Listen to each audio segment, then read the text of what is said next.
Your parents' estate will trigger a family war if you don't act before the funeral. On October 12th, the Miller family lost their 30-year business because they ignored the inheritance talk until the reading of the will. Instead of fighting over heirlooms or bank accounts, you need the neutral framework estate lawyers hide from the public. This method dismantles emotional landmines before they detonate, ensuring your inheritance preserves your family rather than destroying it forever. Families. So, pull up a chair, grab a glass of water, and let's talk about how to protect what you've built and how to handle what's coming. Money is the single largest driver of family estrangement in the United States, yet most people handle estate planning with the same lack of preparation they use for picking a weekend movie. A study conducted in 2022 by the American College of Trust and Estate Council found that nearly 70% of high net worth families had never held a formal meeting to discuss their transfer plans. That is not just a lack of planning, that is a ticking time bomb. The first move toward defusing that bomb is the easiest win you will ever get: the fact finding audit. Most people try to start this conversation by talking about their feelings or worse, their expectations. That is a mistake. Instead, start by treating the estate like a business. If you are the child, do not ask, "What am I getting?" Ask, "What are the logistics?" Sit down with your parents or the account holders and ask for a simple, neutral overview of where the documents reside. Where is the durable power of attorney? Who is named the executor? Where is the medical directive stored? By framing this as an administrative request rather than a personal one, you bypass the psychological barriers that make people feel like they are being pushed toward the grave.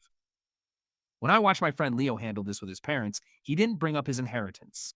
He brought a digital scanner and a filing box. He said, "I want to make sure that if something happens, I don't have to guess where your stuff is." They spent 3 hours digitizing files. By the end of it, he knew exactly what was in the estate, and they felt relieved that their affairs were finally organized. It wasn't about money, it was about peace of mind.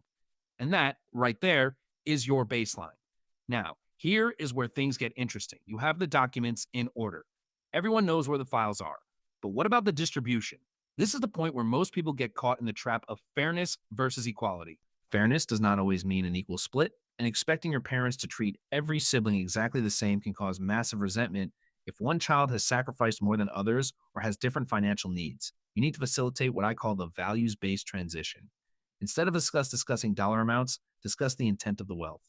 Ask questions like, "What do you want this money to achieve for our family?" Or, "How should we handle the family home if you aren't here?" I remember reading a case study about a family in Chicago where the parents were terrified that a lump sum inheritance would ruin their youngest daughter's drive to succeed. Because they didn't have this conversation, the daughter assumed she would inherit half the company and spend her 20s building a lifestyle she couldn't afford.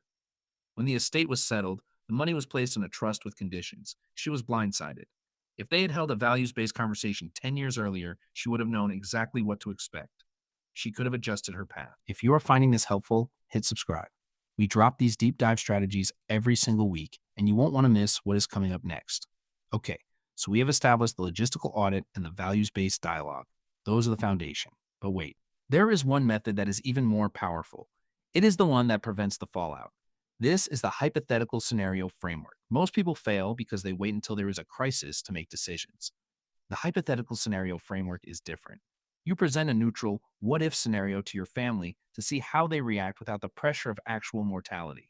For example, ask a hypothetical: what if the house market crashes? Should we hold the property or sell it to keep the cash liquid? This sounds like a simple financial question, but it's actually a test of alignment. You're watching how your family members process risk. If your brother screams at the idea of selling while your sister sees it as a logical pivot, you have just identified a fundamental conflict in your family's management style before the actual money is on the table. A report from the Financial Planning Association in 2021 showed that families who engaged in scenario planning were 40% more likely to avoid litigation during the probate process. The reason it works is simple: it detaches the emotion from the logic. You aren't arguing about the inheritance, you are solving a puzzle together.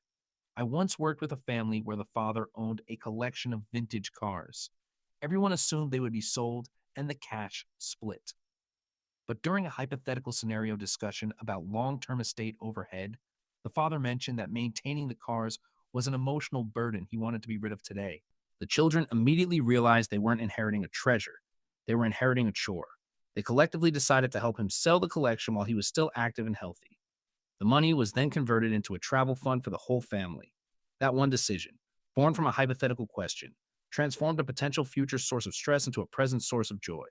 Let that sink in for a second. That shift alone saved them years of potential bitterness. Once you see the value of scenario planning, you realize that most family feuds are just accidents of bad communication.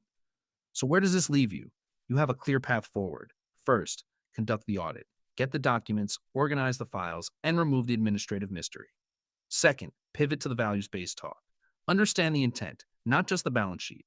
And third, use the hypothetical scenario framework to test for alignment and uncover hidden stressors. If you apply these three methods, you are doing more to protect your family than 99% of people will ever do. And the best part, it's not about the money. It's about the legacy of kindness and clarity you leave behind. If you got value from this, share it with someone who needs to hear it. It is the kind of advice that, when shared, actually makes the world a little more predictable. Subscribe so you don't miss our next breakdown on the hidden costs of aging. We are going to go into the specific medical directives that everyone gets wrong. Thanks for watching. I will see you in the next one.